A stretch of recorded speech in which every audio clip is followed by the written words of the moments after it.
বেশিরভাগ মানুষ তখন গভীর ঘুমে ডুবে, কিন্তু কিছু জায়গা আছে যেখানে এই সময়টা সবচেয়ে বেশি জীবন্ত হয়ে ওঠে।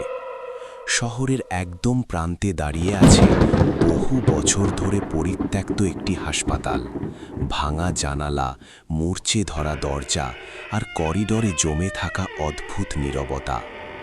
লোকেরা বলে ২০ বছর আগে এই হাসপাতালের ভিতরে ঘটেছিল এমন কিছু যার সত্য আজও কেউ জানে না। সেই রাতের পর থেকে যারা কৌতূহল নিয়ে ভিতরে ঢুকেছিল তাদের অনেকেই আর ফিরে আসেনি।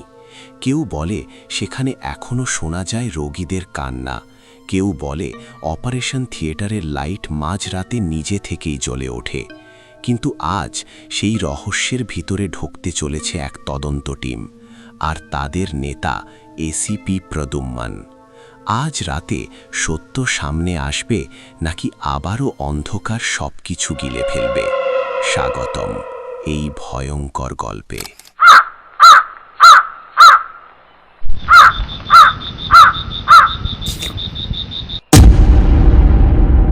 রাত 2:52। শহরের একেবারে প্রান্তে দাঁড়িয়ে থাকা পরিত্যক্ত শান্তি মেমোরিয়াল হাসপাতালকে ঘিরে আছে ঘন কুয়াশা আর অস্বাভাবিক নীরবতা। যেখানে 20 বছর আগে এক ভয়ঙ্কর রাতের পর হঠাৎ করেই হাসপাতালটি বন্ধ হয়ে যায়, এবং সেই রাতের কথা এখনো কেউ ঠিকভাবে বলতে চায় না। কারণ যারা সেই রাতের ঘটনা দেখেছিল তারা বলে সেই রাতে হাসপাতালের করিডোর জুড়ে শোনা গিয়েছিল অসংখ্য রোগীর কান্না আর সাহায্যের আর্তনাদ। ঠিক সেই সময় একজন তরুণ ইউটিউবার কাঁপা কণ্ঠে লাইভ ক্যামেরা চালু করে দাঁড়িয়ে আছে হাসপাতালের মূর্ছে ধারা ভাঙা গেটের সামনে, এবং সে তার দর্শকদের উদ্দেশ্যে বলছে, বন্ধুরা, আজ আমি ঢুকতে যাচ্ছি ভারতের সবচেয়ে ভৌতিক হাসপাতালে, যেখানে নাকি এখনো মৃত রোগীদের আত্মা ঘুরে বেড়ায়। কিন্তু তার চোখে স্পষ্ট ভয় আর উত্তেজনার মিশ্রণ দেখা যাচ্ছে। সে যখন ধীরে ধীরে গেটটা ঠেলে ভিতরে ঢোকে, তখন ক্যামেরার আলোয় ধুলো জমে থাকা করিডোর, উল্টে পড়ে থাকা স্ট্রেচার আর ভাঙা হুইল চেয়ারগুলো দেখা যায়, যেন অনেক বছর আগে হঠাৎ করেই সবকিছু ছেড়ে সবাই পালিয়ে গিয়েছিল। ঠিক তখন লাইভ চ্যাটে হঠাৎ হাজার হাজার মানুষ একসাথে লিখতে শুরু করে, পেছনে দেখো, পেছনে কেউ দাঁড়িয়ে আছে। ছেলেটা প্রথমে হাসতে চেষ্টা করে, কিন্তু তার কণ্ঠে ভয় স্পষ্ট শোনা যায়। সে ধীরে ধীরে ঘুরে দাঁড়ায়, আর সেই মুহূর্তে তার নিঃশ্বাস যেন আটকে যায়, কারণ তার পেছনে দাঁড়িয়ে আছে সাদা পোশাক পরা এক নার্স, যার চোখ পুরো সাদা, ঠোঁটে অদ্ভুত নিস্তব্ধ হাসি। আর কয়েক সেকেন্ডের মধ্যেই লাইভ হঠাৎ বন্ধ হয়ে যায়। পরদিন সকালে সেই ইউটিউবার নিখোঁজ হওয়ার খবর পৌঁছে যায় সিআইডি অফিসে, যেখানে কেসটি হাতে নেন দৃঢ়চিত্ত কিন্তু মানবিক অফিসার এসিপি প্রদ্যুম্ন, যিনি বিখ্যাত তদন্ত ইউনিট সিআইডির নেতা। ফাইলের পাতায় পাতায় নিখোঁজ মানুষের ছবি দেখে তার মুখ কঠোর হয়ে ওঠে, কারণ গত 1 বছরে সেই একই হাসপাতালের কাছে 7 জন মানুষ নিখোঁজ হয়েছে, এবং প্রত্যেকের শেষ লোকেশন একই জায়গা। তাই তিনি দয়া আর অভিজিৎকে নিয়ে রাতে তদন্তে যাওয়ার সিদ্ধান্ত নেন। রাত 3টের দিকে যখন সিআইডি টিম হাসপাতালের গেট পার হয়, তখন ঠান্ডা বাতাস যেন তাদের শরীরের ভিতর পর্যন্ত ঢুকে যায়। করিডোরের অন্ধকারে টর্চের আলো কাঁপতে কাঁপতে সামনে এগোয়, আর দূরে কোথাও থেকে শোনা যায় হার্ট মনিটরের শব্দ, বিপ বিপ বিপ। যদিও হাসপাতালটি বহু বছর ধরে বিদ্যুৎহীন। দয়া কাঁপা গলায় বলে, স্যার, এখানে কিছু ঠিক নেই, মনে হচ্ছে যেন কেউ আমাদের দেখছে। আর ঠিক তখনই অপারেশন থিয়েটারের দরজা ধীরে ধীরে নিজে থেকেই খুলে যায়। ভিতরে অপারেশন টেবিলে সাদা কাপড়ে ঢাকা একটা দেহ পড়ে আছে। দয়া ধীরে কাপড়টা সরাতেই মৃতদেহটা হঠাৎ বসে পড়ে আর ফিস ফিস করে বলে, ডাক্তার, আমার অপারেশন এখনো শেষ হয়নি।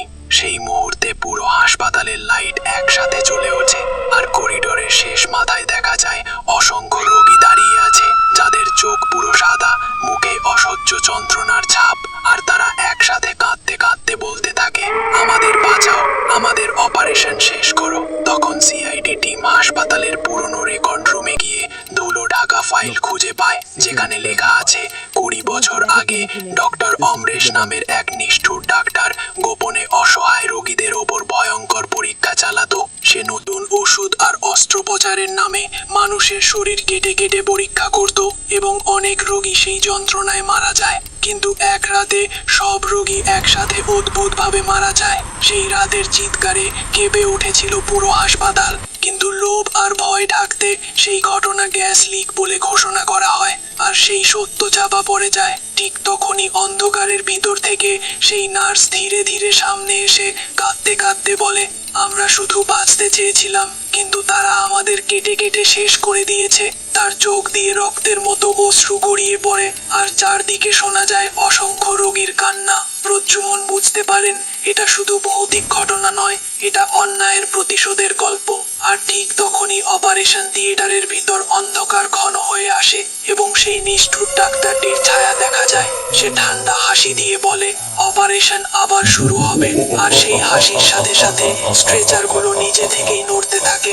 করিডোরের দরজাগুলো একসাথে বন্ধ হয়ে যায়, জানালাগুলো ভেঙে যায়, আর মৃত রোগীদের আত্মারা ধীরে ধীরে সামনে এগিয়ে আসে। তাদের চোখের রাগ আর যন্ত্রণা জমে আছে। তারা যেন পৃথিবীকে জানাতে চায় তাদের ব্যথার কথা। প্রদ্যুম্ন দৃঢ় কণ্ঠে বলেন, অন্যায় যত বড়ই হোক, সত্য একদিন সামনে আসবেই। আর সেই মুহূর্তে হাসপাতালের করিডোর জুড়ে এক ভয়ঙ্কর ঝড়ের মতো শব্দ ছড়িয়ে পড়ে, যেন মৃত আত্মারা তাদের কষ্টের গল্প পৃথিবীকে শুনিয়ে দিতে চাইছে। আর সিআইডি টিম বুঝতে পারে তারা এমন এক জায়গায় দাঁড়িয়ে আছে যেখানে শুধু ভূতের ভয় নয়, আছে মানুষের নিষ্ঠুরতা, লোভ আর অপরাধের ভয়ঙ্কর ইতিহাস, যা আজও সেই হাসপাতালের দেয়ালে আটকে আছে।